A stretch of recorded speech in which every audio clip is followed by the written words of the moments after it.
Hello everyone, this is Zardari and you're watching Express 24/7. And I'm Asif, here are the headlines.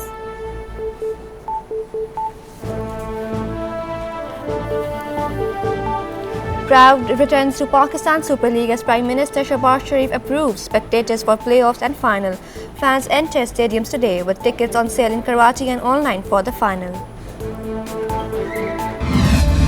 Pakistan Super League playoffs begin with 4 matches remaining. Peshawar Zalmi face Islamabad United in the qualifier with winning reaching final as Multan Sultans meet Hyderabad Kingsmen in eliminator.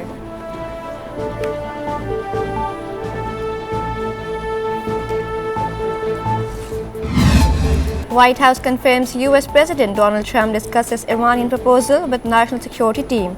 Caroline Leavitt confirms discussions are ongoing and red lines remain clear, with no details on Strait of Hormuz operations.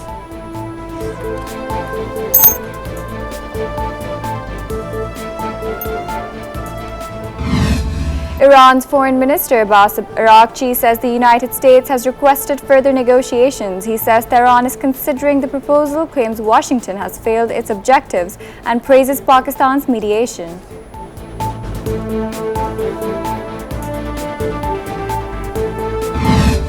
Russia offers to mediate between Iran and the US. Russian President Vladimir Putin meets Iranian Foreign Minister Abbas Araghchi as officials stress diplomacy and coordination between Tehran and Moscow.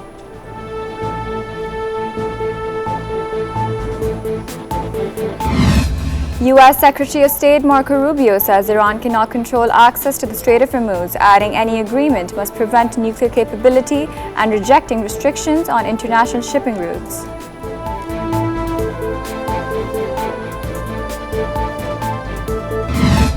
Iran UN envoy Amir Said Iravani accuses the US of illegally seizing commercial vessels, calls actions piracy and warns maritime security is under threat, urging guarantees against future attacks. Saudi Arabia supports Pakistan's position at UN Security Council, urging de-escalation. It warns Strait of Hormuz tensions threaten global trade and supports mediation while condemning attacks attributed to Iran. Pakistan called for diplomacy at UN Security Council, with Ambassador Asif warning tensions in sea routes could disrupt trade, energy supplies and food security.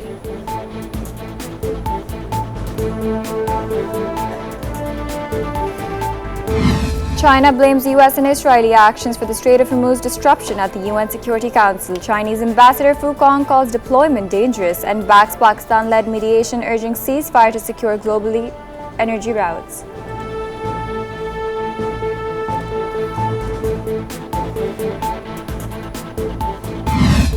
US Treasury Secretary Scott Bessent warns firms working with Iran risk sanctions, calls on government to hold support as Washington expends pressure campaign on Tehran.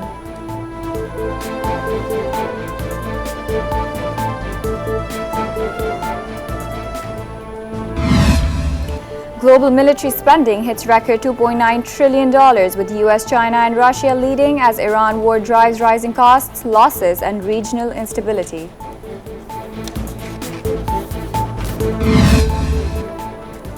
US intercepts tanker linked to Iran. US Central Command says USS Rafael Peralta stopped empty stream, with details en route and cargo still unclear.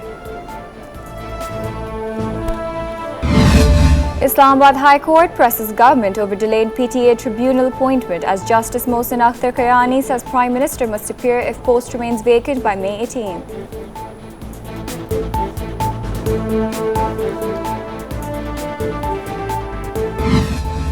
President Asif Ali Zardari visits Shaoshan, hometown of Chairman Mao Zedong, founder of modern China, and pays tribute at memorial sites. The visit underscores cultural ties and shared historical links in Pakistan-China relations.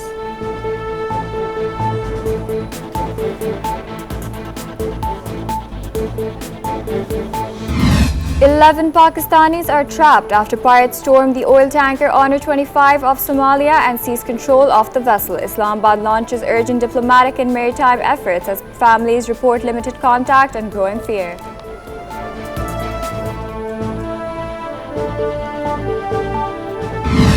17 operatives of the Indian-funded Fitna al-Khawarij have been killed near the Afghan border, reflecting the spirit of Marka-e-Haq 1 year later.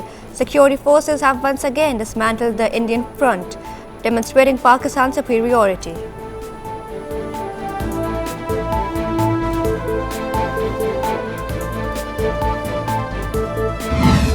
From baseless claims of port attacks to inciting regional crisis, the Govati media stands indicted for moral bankruptcy.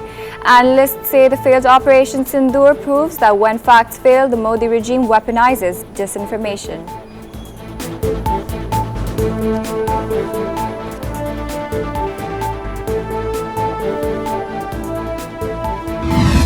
Afghanistan now ranks as the world's 5th worst food crisis as the Kabul regime continues to fund militant networks instead of its people.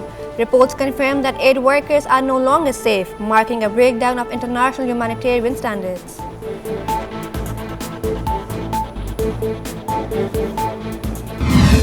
The IMF Executive Board is set to meet on May 8th to consider approval of a $1.2 billion tranche for Pakistan. It follows a staff-level agreement with assessments under the Extended Fund Facility and Climate Programme.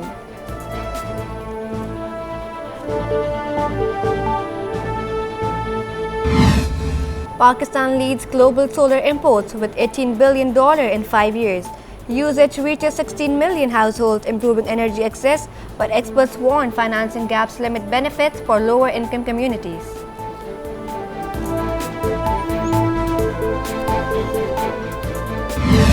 Rain brings relief across Lahore and Punjab amid extreme heat, but lightning kills a worker and injures a child. Authorities warn more rainfall as temperatures remain above 40 degrees Celsius in many areas.